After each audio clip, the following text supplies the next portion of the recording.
আসসালামু আলাইকুম। Hello guys, কি অবস্থা সবার? কেমন আছেন আপনারা? আই হোপ আলহামদুলিল্লাহ সবাই ভালো আছেন। আপনাদেরকে স্বাগতম আমার নতুন একটি ভিডিওতে। Watching another brand new video of creator Mehedi official YouTube channel and this is me Mehedi. অ্যারাইভেলের ভিডিওটা যদি না দেখে থাকেন সেটার আমি লিঙ্ক ডেসক্রিপশানে দিয়ে দিব, অবশ্যই ঘুরে আসবেন। ডলফিনগুলো দেখতে কিন্তু প্রচুর ইন্টারেস্টিং ছিল। অ্যান্ড এখন ডিপারচারের প্রায় শুরু ভিডিওটা। কুতুবদিয়াতে আমরা চারকোল লোড করতেছি মাদার হোটেল থেকে। আমাদের নেক্সট ডেস্টিনেশন হচ্ছে খুলনা রামপাল পাওয়ার স্টেশন। তো ডিপারচারের ভিডিওটা এখান থেকে শুরু হলো। ভিডিওটা এনজয় করবেন, আর ভালো লাগলে অবশ্যই একটা লাইক দিবেন।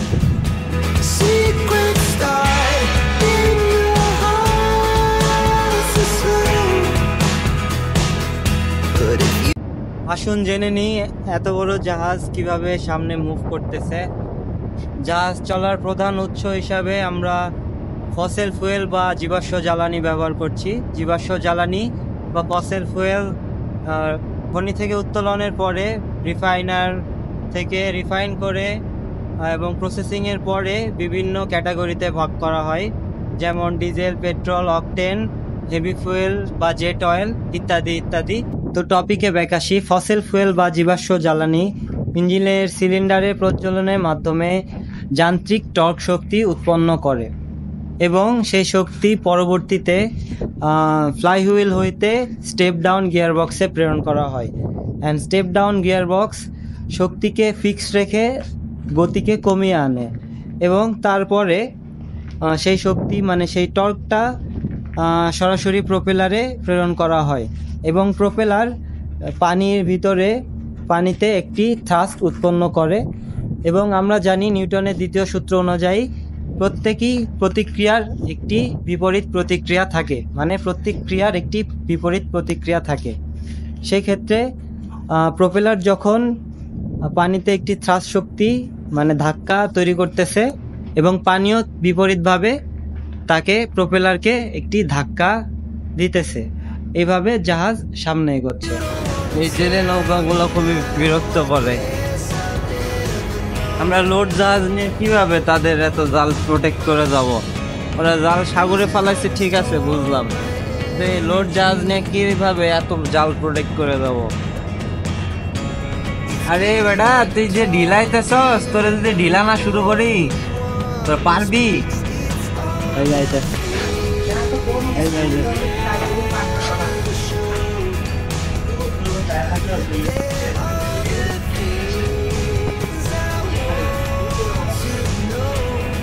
পেট্রোল বোম মারিয়া দেবো কিন্তু।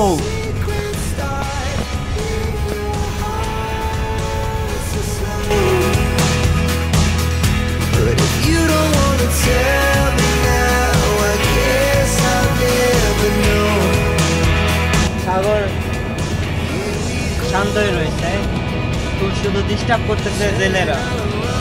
জাল ফেলে রাখছে, আমাদের জাল পাস করে যেতে হলে 2 নট ডানে আবার 2 নট বামে বা 3 নট এরকম যাইতে হবে। যেভাবে তো যাওয়া সম্ভব না। জালের উপর দিয়ে চালাই দিয়ে যাইলে বেটারা ঢিল মারিস না ভাই, আমরা তোদের জাল পাস করে যাইতে। কিছু কিছু ইচ্ছা করে গালি দেয়, মানে একটু আগে সুনাম করলাম আর এখন তারা তাদের খারাপ রূপ দেখায় দিল।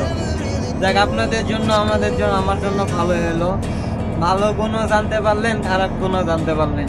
তো তাদের কাছ থেকে একটু প্রোটেক্ট রাখবেন নিজেরে। আমাদের তো জাহাজ বড় জাহাজ দেখে জাহাজে উঠতে পারে না, আর উঠবেও না সহজে, ওই ঢিলটাই মারবে।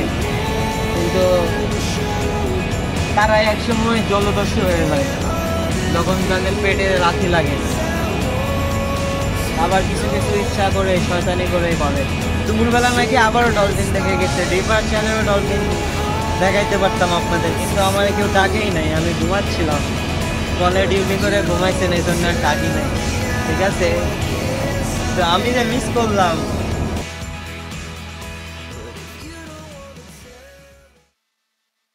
পরের দিনগুলোতে আর ভিডিও করা হয় নাই, কারণ প্রচুর অসুস্থ হয়ে পড়ছিলাম, এই কারণে আর ভিডিও করতে পারি নাই। তো ডিপারচারের ভিডিওটা এই পর্যন্তই থাকলো।